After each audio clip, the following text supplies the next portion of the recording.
समृद्धि सुख सम्मान दो, माँ सरस्वती वरदान दो। मन बुद्धि हृदय पवित्र हो, मेरा महान चरित्र हो। विद्या विनय बलदान दो, माँ सरस्वती वरदान दो। आइए इसी के साथ शुरू करते हैं आज की अपनी क्लास। उससे पहले स्वागत है आप लोगों का दृग द टारगेट पर। अगर आप इस चैनल पर नए हैं तो चैनल को सब्सक्राइब करें, लाइक करें और शेयर करें। तो आइए देखते हैं आज हम लोग क्या पढ़ने वाले हैं। आज हम लोग करने वाले हैं वर्णमाला की प्रैक्टिस सेट पार्ट 1।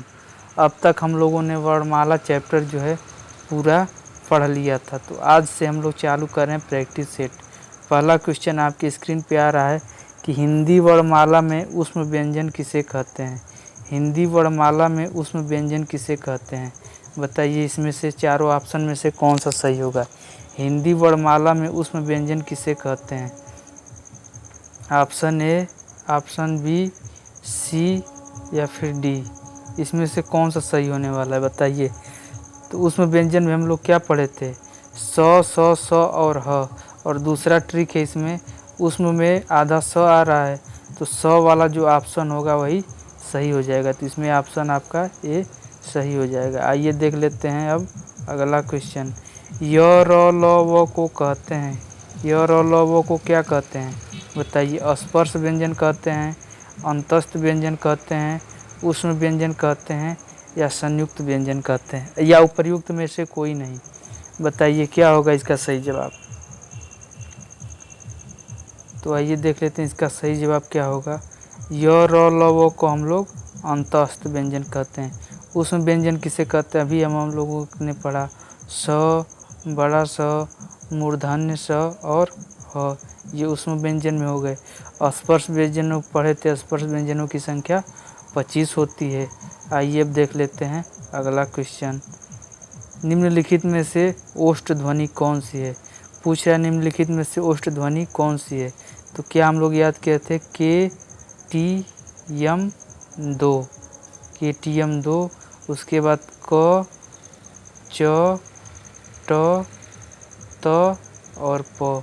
क वर्ग जो है वो कंठ में आएगा, च वर्ग जो है तालव्य में आएगा, ट वर्ग जो है मूर्धन्य में आएगा, त वर्ग जो है दंत में आएगा और प वर्ग जो है ओष्ठ में आएगा। तो यहाँ पे क्या पूछ रहा है, ओष्ठ, तो ओष्ठ में कौन सा आएगा, प फ, फ जो है ओष्ठ में आएगा। तो यही आपका आंसर हो जाएगा, क्या हो जाएगा, ऑप्शन नंबर डी आपका आंसर हो जाएगा। ओष्ठ ध्वनि में कौन आता है, फ। आइए अब देख लेते हैं अगला क्वेश्चन। वावेल को हिंदी में क्या कहते हैं बताइए। अक्षर कहते हैं, व्यंजन कहते हैं, स्वर कहते हैं या समृद्ध कहते हैं। वावेल को हिंदी में क्या कहते हैं बताइए। तो वावेल को हिंदी में हम लोग स्वर कहते हैं, वावेल को हिंदी में हम लोग स्वर कहते हैं। आइए अब देख लेते हैं अगला क्वेश्चन। जिन शब्दों के अंत में अ आता है उन्हें क्या कहते हैं बताइए, क्या होगा। अनुस्वार कहते हैं, अयोगवाह कहते हैं, अंतस्थ कहते हैं या फिर आकारांत कहते हैं। बताइए इसका सही जवाब क्या होगा। जिन शब्दों के अंत में अ आता है उसे क्या कहते हैं, तो इसका सही जवाब हो जाएगा उसे आकारांत कहते हैं। जिन शब्दों के अंत में ई आएगा तो उसे इकारांत कहेंगे, इकारांत कहेंगे। जिन शब्दों के अंत में ऊ आएगा उसे उकारांत कहेंगे, उकारांत कहेंगे। इसी प्रकार जिन शब्दों के अंत में बड़ी ई आएगा तो उसे इकारांत कहेंगे। तो इस बात को ध्यान रखना है। चलिए अब देख लेते हैं अगला क्वेश्चन। कौन स्वर नहीं है, इसमें बताना है कौन स्वर नहीं है। अ, उ, ए और ब, इसमें कौन स्वर नहीं है। तो इसमें आपका सही जवाब हो जाएगा ब जो है वह स्वर नहीं है। आइए देख लेते हैं अब अगला क्वेश्चन। निम्नलिखित में से कौन सा वर्ण घोष है। तो जब भी घोष कहे तो आप इसके आगे लगा लीजिए स, मतलब पूछ रहा है सघोष, कन्फ्यूजन दूर। तो सघोष कौन सा है, तो हम लोग क्या पढ़े थे, अघोष, अघोष, फिर सघोष, सघोष, सघोष। तो प तो पहले नंबर पे आ गया तो अघोष हो गया। ट भी पहले नंबर पे आ गया तो ये भी अघोष हो गया। फिर प, त, थ, द, त, थ, द, तीसरे पे आ रहे तो ये क्या हो गया, सघोष हो गया। तो यही आपका आंसर हो जाएगा। इसके बाद आइए देख लेते हैं फ को। तो प, फ दूसरे पे आ रहा है तो क्या हो जाएगा, अघोष हो जाएगा। तो इसमें आपका सही आंसर क्या हो जाएगा, द जो है सघोष है। आइए अब देख लेते हैं सघोष है या घोष है। आइए अब देखते हैं अगला क्वेश्चन। भाषा की सबसे छोटी इकाई को क्या कहते हैं, बताइए। भाषा के सबसे छोटी इकाई को शब्द कहते हैं, व्यंजन कहते हैं, स्वर कहते हैं या फिर वर्ण कहते हैं। बताइए भाषा की सबसे छोटी इकाई को क्या कहते हैं। तो इसका सही आंसर हो जाएगा भाषा के सबसे छोटी इकाई को हम लोग वर्ण कहते हैं। वर्ण जो है लिखित इकाई है, लिखित इकाई को हम लोग वर्ण कहते हैं। और भाषा की सबसे छोटी मौखिक इकाई जो क्या है, ध्वनि है। भाषा की सबसे छोटी मौखिक इकाई ध्वनि होती है। ठीक है, आइए अब हम लोग देख लेते हैं अगला क्वेश्चन। वर्णमाला किसे कहते हैं, बताइए इसका सही जवाब क्या होगा। शब्द समूह को कहते हैं, वर्ण समूह को कहते हैं, शब्द की गणना को कहते हैं, व्यवस्थित वर्ण समूह को कहते हैं। बताइए इसमें सही जवाब क्या होगा। वर्णमाला किसे कहते हैं, शब्द समूह को, वर्ण समूह को, शब्द गणना को या फिर वर्णों के व्यवस्थित समूह को। तो इसका सही से जवाब हो जाएगा ऑप्शन नंबर डी, वर्णों के व्यवस्थित और क्रमिक समूह को हम लोग वर्णमाला कहते हैं। ये सारी चीज़ें हमने जो है कि वर्णमाला में पढ़ी हुई है। अगर आपको ये थोड़ा सा नया लग रहा हो तो आप पुरानी वीडियो जाकर पीछे सारी वीडियो जो है पढ़ी हुई हैं उसको अच्छे से देख लीजिए, सारी चीज़ें क्लियर हो जाएंगी। और अगर आप इस चैनल पे नए हैं तो चैनल को सब्सक्राइब करिए, लाइक करिए और ज़्यादा से ज़्यादा शेयर करिए। आइए अब देख लेते हैं अगला क्वेश्चन। निम्नलिखित में से कंठ ध्वनियाँ कौन सी हैं। तो क्या पढ़े थे, के टी एम 2, क च ट और प। तो क्या पूछ रहा है, कंठ ध्वनियाँ। तो कंठ में क वर्ग पूरा आ जाए तो क वर्ग इसमें कौन से आ रहा है, क और ख। तो ये आपकी हो जाएंगी कंठ ध्वनियाँ। आइए अब और देखते हैं आगे अगला क्वेश्चन। निम्नलिखित में से उच्चारण के आधार पर मूर्धन्य व्यंजन बताइए। मूर्धन्य व्यंजन, तो कंठ तालव्य मूर्धन्य, कंठ तालव्य मूर्धन्य। कैसे याद किए थे, के टी एम मूर्धन्य आ गया, फिर हमने क च ट अर्थात ट वर्ग के जो होंगे वही आंसर हो जाएगा। तो ट वर्ग क्या है, ड और ढ, ड और ढ। तो यही आपका आंसर हो जाएगा। क्या हो जाएगा इसमें, ड और ढ जो है वो आंसर हो जाएगा। आइए देख लेते हैं अगला क्वेश्चन। निम्नलिखित में से अल्प प्राण कौन से हैं। तो हमने कैसे याद किया था, अल्प प्राण, महाप्राण, फिर अल्प प्राण, फिर महाप्राण, फिर अल्प प्राण। तो आइए देख लेते हैं। क तो ये अल्प प्राण हो गया, फिर ख महाप्राण हो गया, फिर ग क्या हो गया, ग अल्प प्राण हो गया। तो इसमें क्या पूछ रहा है, अल्प प्राण। तो यही आंसर जो है कि सही हो जाएगा। उसके बाद हम लोग लेते हैं त के बाद थ क्या हो जाएगा, महाप्राण, त थ द, ध क्या हो जाएगा, त थ द ध, ध क्या हो जाएगा, अल्प प्राण हो जाएगा। तो इसमें सही आंसर आपका हो जाएगा कि निम्नलिखित में से अल्प प्राण वर्ण कौन से हैं। तो क और ग जो है अल्प प्राण है। आइए देख लेते हैं अगला क्वेश्चन। निम्नलिखित शब्दों में से नवीन विकसित ध्वनियाँ कौन सी हैं, बताइए। ख के आगे नीचे नुक्ता और ग के नीचे नुक्ता, या फिर उ ए औ, या फिर स और स। तो बताइए। तो इसको हमने पढ़ा था कि क ख मतलब इसके नीचे नुक्ता लगा, क ख ग ज और फ। ये जो ध्वनियाँ हैं इनको हम लोग नवीन विकसित ध्वनियाँ या अरबी फारसी के शब्द कहते हैं। क्या कहते हैं, अरबी फारसी के शब्द भी इनको कहते हैं, क ख ग और ज और फ को। तो इस बात को आपको ध्यान रखना है। आइए देख लेते हैं अगला क्वेश्चन। निम्नलिखित में से कौन सा घोष है। घोष का मतलब क्या, सीधे हम लोग पढ़े थे, इसके आगे लगा लो स। तो सघोष पूछ रहा है, तो कैसे लिखेंगे, अघोष अघोष, सघोष सघोष सघोष। तो क्या पूछा है इसमें, सघोष। तो क ख दूसरे पर नंबर पे आ रहा है तो अघोष हो जाएगा, च पहले पर आ रहा है तो अघोष हो जाएगा, प फ ब भ म ये आपके पंचवें पर आ रहा है तो यही आपका जो है सघोष हो जाएगा। तो इसमें क्या हो जाएगा, अंग। उसके बाद च छ दूसरे पर आ रहा है तो क्या हो जाएगा, अघोष। तो इसका मतलब सही आंसर क्या हो जाएगा इसमें म। म जो है आपका सघोष है। आइए देख लेते हैं अब अगला क्वेश्चन। निम्नलिखित में से एक वर्ण व्यंजन नहीं है। इसमें बताना है कौन सा व्यंजन नहीं है। ऊ नहीं है, ख नहीं है, र नहीं है या फिर य नहीं है। तो निम्नलिखित में से कौन एक वर्ण व्यंजन नहीं है। तो ये तो आसान सी बात है कि ऊ जो है स्वर है, ये व्यंजन नहीं है। आइए अब देख लेते हैं अगला क्वेश्चन।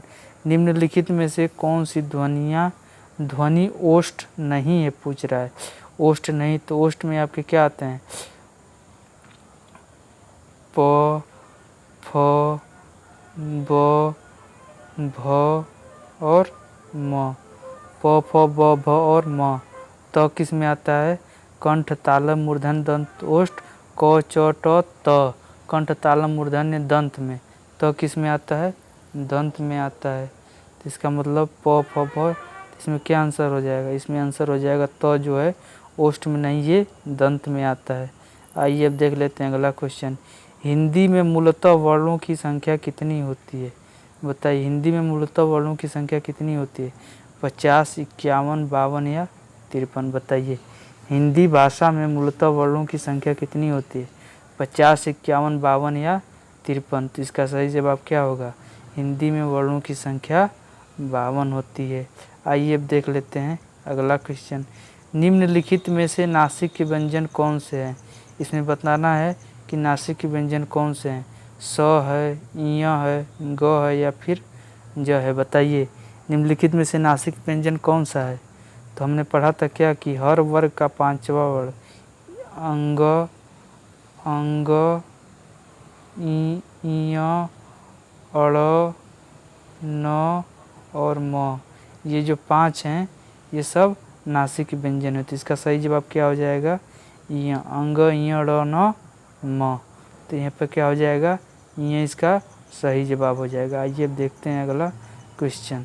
लेकिन उससे पहले आप इस चैनल पर नए हैं तो चैनल को सब्सक्राइब करिए, लाइक करिए और शेयर करिए। आइए अब देखते हैं अगला क्वेश्चन। ए और ए वर्ड क्या कहलाते हैं। तो ए का निर्माण कैसे होता है। अ और ई के मिलने से होता है। तो ई अ का उच्चारण किससे होता है कंठ से, कंठ से। और ई का उच्चारण किससे होता है तालव्य से। तो ए और ए क्या हो जाएंगे कंठ और तालव्य मिलकर क्या हो जाएगा कंठ तालव्य। तो इसका सही आंसर क्या हो जाएगा डी। कंठ तालव्य से जो है ए और ए का निर्माण होता है। ए और ए वर्ण कंठ और तालव्य कहलाते हैं। आइए अब देख लेते हैं अगला क्वेश्चन। निम्नलिखित में से हिंदी की मानक वर्णमाला में स्थान नहीं दिया गया है। तो किसे नहीं दिया गया है इसको स्त्री को नहीं दिया गया। आइए देख लेते हैं अब अगला क्वेश्चन। निम्नलिखित में शब्दों में से किस शब्द में द्वित्व व्यंजन है। इसमें बताइए पुनः में, इलाहाबाद में, दिल्ली में या उत्साह में। बताइए इसमें सही जवाब कौन सा होगा, किसमें द्वित्व व्यंजन है। तो आइए देख लेते हैं। इसमें सही जवाब हो जाएगा आपको दिल्ली। जब एक ही वर्ण का जो है एक बार आधा रूप आए और एक बार पूरा रूप आए तो वहाँ पर जो है द्वित्व व्यंजन हो जाता है। तो यहाँ पे आपका सही जवाब हो जाएगा दिल्ली। आइए अब देख लेते हैं अगला क्वेश्चन। स, ह कौन से व्यंजन है। तो हमने क्या बोला था कि ये तो ऊष्म है, ये हैं ऊष्म के साथ साथ संघर्षी भी हैं, संघर्षी भी हैं। इसको हमने बताया था आपको वर्णमाला पढ़ाते समय। तो इसका सही जवाब क्या होगा बताइए। इसको प्रकम्पी व्यंजन कहते हैं, स्पर्शी व्यंजन कहते हैं, अस्पर्श व्यंजन कहते हैं या फिर ऊष्म संघर्षी व्यंजन कहते हैं। तो बताइए क्या इसका सही जवाब होगा। तो इसका सही जवाब हो जाएगा ऊष्म संघर्षी व्यंजन कहते हैं। आइए अब देख लेते हैं अगला क्वेश्चन। छ ध्वनि किस स्वर के अंतर्गत आती है। छ ध्वनि बताइए किस स्वर के मूल स्वर है, घोष वर्ण है, संयुक्त वर्ण है या फिर तालव्य है। बताइए छ ध्वनि किस स्वर के अंतर्गत आती है। मूल स्वर है, घोष वर्ण है, संयुक्त वर्ण है या तालव्य है। तो छ क्या है, छ जो है आपका संयुक्त वर्ण है। छ क्या है संयुक्त वर्ण है। छ का निर्माण कैसे होता है, छ का निर्माण कैसे होता है क और स से मिलकर, क और स से मिलकर। छ का निर्माण कैसे होता है क के नीचे हलंत और स से मिलकर। और संयुक्त में कौन कौन से वर्ड आते हैं, तो आपके छ, त्र, ज्ञ और स्र। इनका निर्माण कैसे होता है, तो इसको हमने बताया था। ये अब देख लेते हैं अगला क्वेश्चन। हिंदी शब्दकोश में छ का क्रम किसके बाद आता है? चलिए बताइए, क के बाद आता है, छ के बाद आता है, त्र के बाद आता है, या फिर ज्ञ के बाद आता है? हिंदी शब्दकोश में छ का क्रम किस वर्ण के बाद आता है? क के बाद, छ के बाद, त्र के बाद, या फिर ज्ञ के बाद? तो हमने क्या पढ़ा था कि छ का निर्माण कैसे होता है, क हलंत नीचे और स से। तो इसलिए जो है कि क के बाद जो है स का क्रम आएगा, तो इसमें आपका सही आंसर हो जाएगा क। आइए अब देख लेते हैं अगला क्वेश्चन। ज्ञ वर्ण किन वर्णों के संयोग से मिलकर बना है? ज, ञ, ज, ञ, ज और ध, ज प्लस आधा न, य और य से। तो बताइए इसका सही जवाब क्या होगा? तो ये आपका जो है कि होमवर्क का क्वेश्चन रहेगा, होमवर्क का क्वेश्चन रहेगा। इसका जवाब आपको जो है कि कमेंट बॉक्स में देना है। तो आज जो है हम लोग यहीं तक रखेंगे, और इस चैनल को आप लोग सब्सक्राइब करिए, लाइक करिए, ज़्यादा से ज़्यादा शेयर करिए। धन्यवाद।